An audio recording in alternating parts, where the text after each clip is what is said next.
Hello and welcome to our 7-8 minutes of weekly Torah talk. Our guest today is Rabbi Benjamin Adler of the Adas Israel congregation in Mercer County, New Jersey. Hello, Rabbi. Thank you for being with us. Thank you. It's great to be here from Lawrenceville, New Jersey. Tomorrow's parsha is Emor. Emor is Hebrew for speak. And the parsha begins with the special laws pertaining to the Kohanim, to the priests. A Kohen may not become ritually impure through contact with a dead body, save on the occasion of the death of a close relative. A Kohen may not marry a divorcee or a woman with a promiscuous past. A Kohen Gadol, the high priest, can marry only a virgin. A Kohen with a physical deformity cannot serve in the holy temple, nor can a deformed animal be brought as an offering.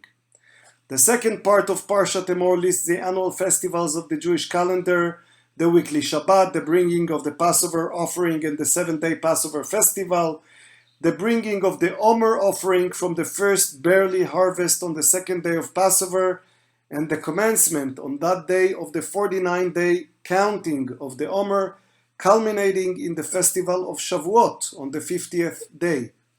Then remembers of shofar blowing on Tishrei, our contemporary Rosh Hashanah, a fast day on Yom Kippur, the Sukkot festival, and the following holiday of the 8th day of Sukkot. We call it Shmini Atzeret. Emor concludes with the incident of a man executed for blasphemy. The parsha begins with this pasuk, ויאמר אדוני אל משה, אמור אל הכהנים בני אהרון ואמרת להם לנפש לא יטמא בעמיו. And the Lord said to Moses, speak to the Kohanim, the sons of Aaron, and say to them, let none of you defile himself for a dead person among his people. So Rabbi, I mentioned earlier that there is a strange similarity between some of the things Kohanim, the priests, are supposed to do or be, and the things that the offering themselves, what we bring to the temple, is supposed to be. How so? Right, so the priests are not allowed to serve in the temple if they have any kind of blemish on them, some kind of injury, something that's been done to the physical body. And the sacrifices that they give also cannot have any kind of physical blemish, some kind of deformity to the body. And scholars have noted that the list is basically the same. It matches up very nicely. So the person offering the sacrifice and the sacrifice that's being offered has to be done in a pure state, and the physical nature of it has to be whole. So let me understand. If a priest is missing a toe, he cannot serve in Beit HaMikdash, in the Holy Temple. And if a goat is missing a toe, we cannot bring it to the temple as offering to God. Right. Okay. Right. So there's something about that service, that moment in the temple, when you're doing that worship to God, that it has to be whole, has to be at least physically whole. The text doesn't say anything about the spiritual aspect of this. Can the priest have some kind of a spiritual deformity or some kind of something lacking in their mind or their spirit? Because an animal doesn't. There's no equivalent. It wouldn't be that there's a moral failing in the animal. But we do know from discussions in the Talmud, for example, that a priest cannot bring to the temple an offering and think about it as something else. If he does, then the offering does not count. So that might be the equivalent of a mental deformity, maybe. Right. Well, certainly you have to have the right intention. We see the equivalent in Jewish practice today with Kabbalah or prayer. You can't be thinking about the grocery list while you're saying the Shema. You have to be focused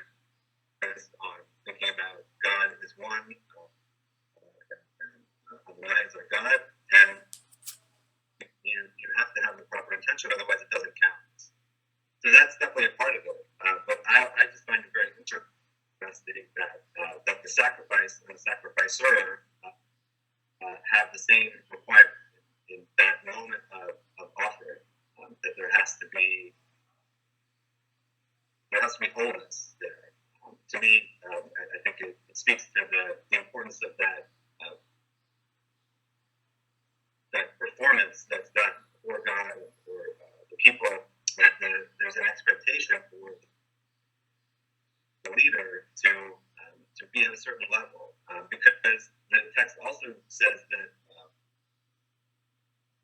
the priest, even though they have to be whole without any kind of blemish during the service, it doesn't negate their status as a priest if they do have a blemish. They can still eat the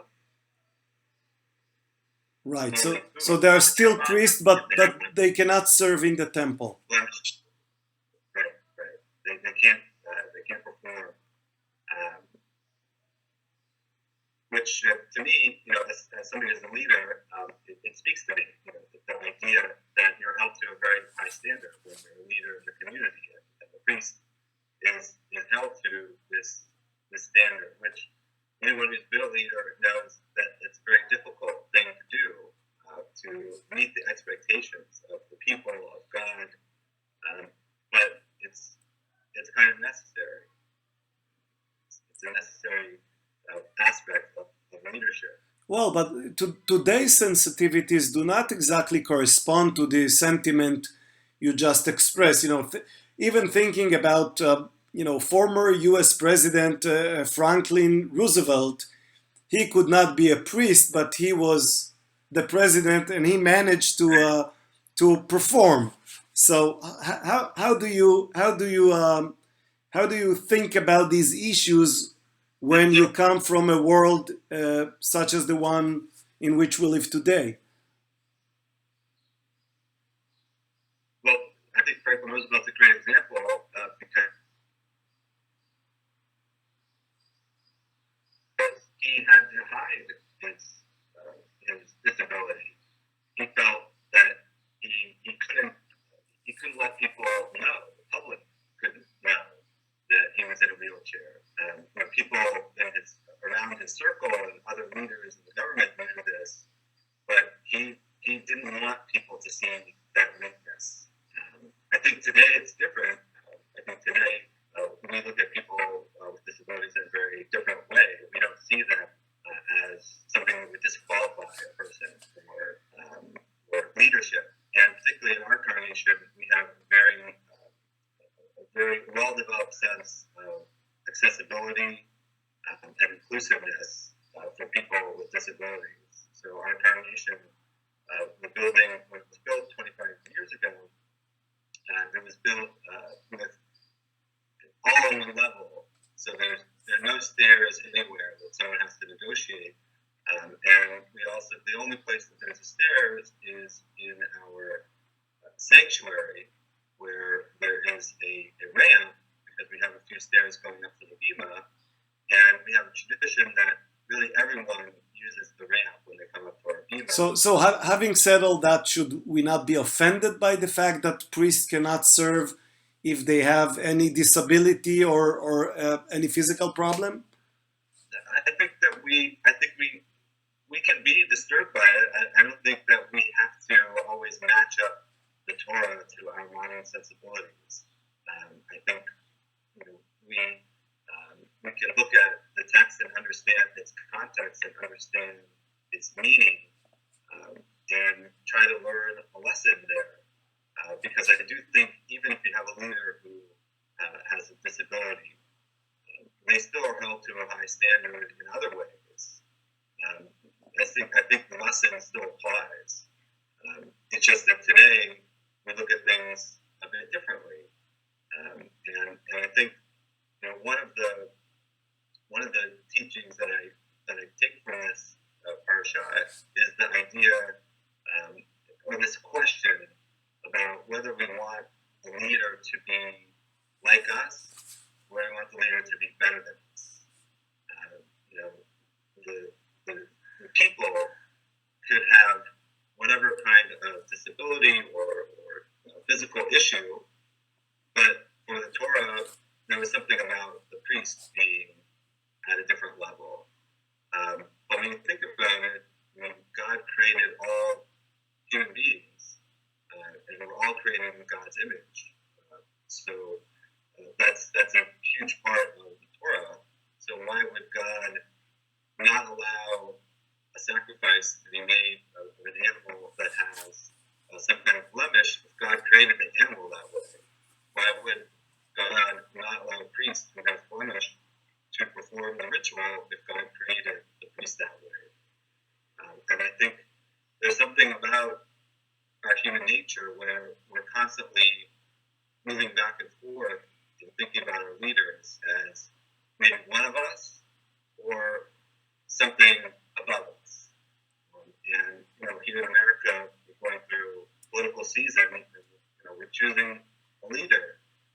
And my observation is that in our community and in our country, we're constantly moving back and forth between wanting to have a beer with the president or wanting the president to be the smartest person in the room and a little bit higher than us. And this is constantly a tension and something that leaders have to deal with. Rabbi, thank you so much, and Shabbat Shalom. Shabbat Shalom. Thank you.